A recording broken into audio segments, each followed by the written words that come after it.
here's the beautiful thing. Seeing the world through Jesus' eyes often leads to miracles performed. And you should have the faith to expect those miracles. If not, you won't get those miracles. After the disciples gave all their food to Jesus, Jesus took the bread, the fish, gave thanks, broke them, and then he gave them back to the disciples. And the disciples gave them to the people of the crowd, and they all ate and were satisfied. Seeing the world through Jesus' eyes means being willing to share with what we've got, our strength, our time, our intellect, our love, our money, our resources, with others. And we don't have to start with a lot of resources.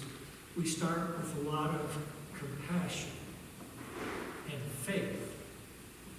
Then God will take our resources to satisfy whatever need has captured our heart. And miraculously, we discovered that we had plenty of resources left over for our own needs. Tony Campello is a professor of sociology and a popular speaker. He was once invited to a women's conference where he was asked to give a major address. These women were being challenged to raise several $1,000s for a mission project goal. And while Campolo was sitting on the stage, the chairperson turned to him and asked if he would pray for God's blessing as they considered their individual responses to the goal. And Campello stood to the utter amazement of everyone present and graciously said, "No."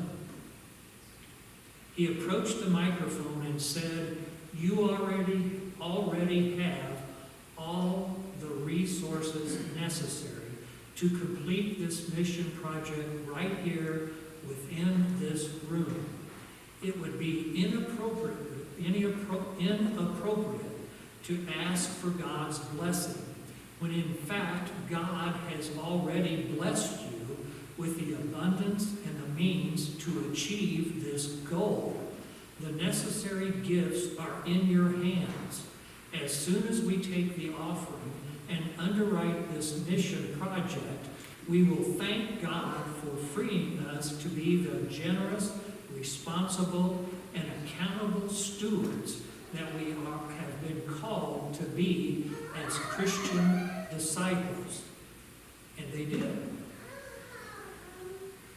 So we have to do our part also and be faithful stewards of what we have.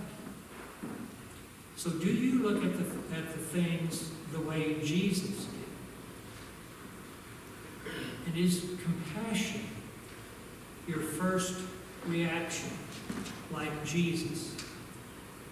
Is your first thought compassion when you see things the way Jesus did? Do you see God's opportunities ahead, or do we miss the opportunities for God to use His compassion like Jesus did? And through all of this, I hope we will give God all the glory to God, just as we read in the Scriptures today, and to be more compassionate.